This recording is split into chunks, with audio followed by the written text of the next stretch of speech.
31 জুলাইত প্ৰকাশ পাবনে এনআৰচিৰ চূড়ান্ত তালিকা? দিন চমু চাপি অহাৰ লগে লগে এই প্ৰশ্ন হৈ পৰিছে প্ৰাসংগিক।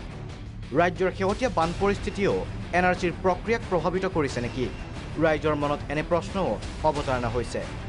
তাৰ মাজতে শুকুৰবাৰে উচ্চতম ন্যায়ালয়ত এনআৰচিৰ শুনানি। মুখ্য ন্যায়াধীশ ৰঞ্জন গগৈৰে গঠিত দুজনীয়া বিচাৰপীঠত শুনানি। এনআৰচিত বহু অবৈধ নাগৰিকৰ নাম অন্তৰ্ভুক্ত হোৱা বুলি সৰ্বোচ্চ ন্যায়ালয়ক অৱগত কৰিছিল কেন্দ্ৰীয় চৰকাৰে। চূড়ান্ত এনআৰচিৰ সময়সীমা 31 আগষ্টলৈ বৃদ্ধিৰ আহ্বান কেন্দ্ৰৰ। ইপিনে ওজৰ আপত্তি দৰ্শোৱা 37 লাখ লোকৰ ইতিমধ্যে পুনৰীক্ষণ কৰা হৈছে বুলি ন্যায়ালয়ক অৱগত কৰে এনআৰচিৰ ৰাজ্যিক সমন্বয়ক প্ৰতীক হাজেলাই। হাজেলাই ন্যায়ালয়ত কয় 31 জুলাইত প্ৰকাশ কৰিব পৰা যাব চূড়ান্ত তালিকা। কিবা আশ্বাস থাকি গ'লে শুধৰাব পাৰিব পিছৰ পৰ্যায়ত।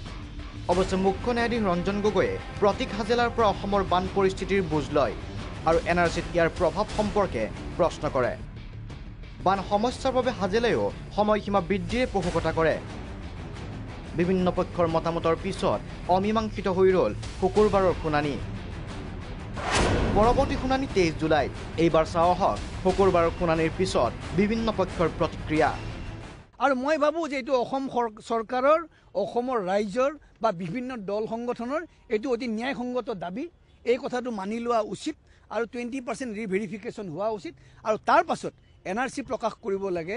আৰু আমাৰ উচ্চতম ন্যায়ালয়ৰ ওপৰত সম্পূৰ্ণ বিশ্বাস আছে, কাৰণ একমাত্ৰ উচ্চতম ন্যায়ালয়ৰ নিৰৱচ্ছিন্ন তদাৰকৰ কাৰণেই এনআৰচি উন্নীতকৰণৰ কাম চলি আছে। গতিকে আমাৰ দৃঢ় বিশ্বাস যে উচ্চতম ন্যায়ালয়ৰ তদাৰকত আমি এখন অবৈধ বাংলাদেশীৰ নামমুক্ত শুদ্ধ এনআৰচি পাবলৈ আমি সক্ষম হ'ব পাৰিম।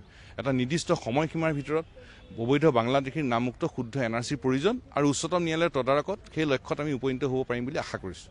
ষ্টেট কোঅৰ্ডিনেটৰে ক'লে যে তেখেতে 80 লাখ মানুহৰ ভেৰিফিকেশ্যন কৰাৰ কথাটো ক'লে, 80 লাখ। তাৰে ভিতৰত কোৰ্টে ক'লে যে 20%তকৈ বেছি ৰিভেৰিফিকেশ্যন হোৱা বুলি ক'লে। কিন্তু ৰিপৰ্টৰ ষ্টেট গভৰ্ণমেণ্টে কি কৈছে, কোঅৰ্ডিনেটৰে কি কৈছে, এইখিনি কোনো ইজনে ইজনৰ কোনো তথ্য নাই। সেইকাৰণে কোৰ্টে কৈছে যে অহা মঙলবাৰে 23 তাৰিখে আকৌ ইয়াৰ ওপৰত গোটেইখিনি কথা শুনিব। পূৰ্বৰে পৰা এটা অভিযোগ আছে আৰু আমিও বাৰে বাৰে কৈ আহিছোঁ যে অসমত এটা চক্ৰ আছে, যি চক্ৰই নেকি শুদ্ধ এখন এনআৰচি নিবিচাৰে, এই সমস্যাটোৰ চূড়ান্ত সমাধান নিবিচাৰে। আৰু বিশেষভাৱে ৰাজ্য চৰকাৰ, কেন্দ্ৰীয় চৰকাৰে যি আবেদন দাখিল কৰিছে, এই আবেদনৰ দ্বাৰা এটা কথাই ইতিমধ্যে বুজা গৈছে যে এই এনআৰচিৰ গোটেই প্ৰক্ৰিয়াটোক এটা ডিৰেইল কৰাৰ, এটা পলম কৰাৰ এটা তেওঁলোকে এটা মানে অভিসন্ধি যেন আমাৰ অনুমান হৈ আছে।